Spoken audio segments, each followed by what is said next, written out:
નમસ્તે મિત્રો, હું તમને આ વિડીયોના માધ્યમથી હું એ સમજાવવા માગું છું તમને કે કોઈ પણ ફ્રીજ ઇન્વર્ટર છે કે નહીં એ તમને ખબર કેમ પડે.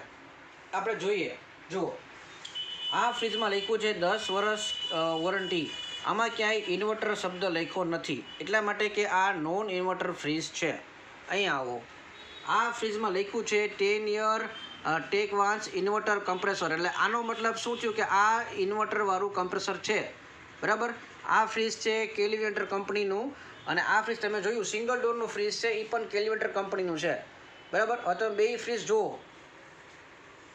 બે ફ્રીજ ભેગા જુઓ. આ બે ફ્રીજ તમે છે, આ ફ્રીજ ને આ ફ્રીજ ઇન્વર્ટર ફ્રીજ છે અને આ ફ્રીજ નોન ઇન્વર્ટર છે.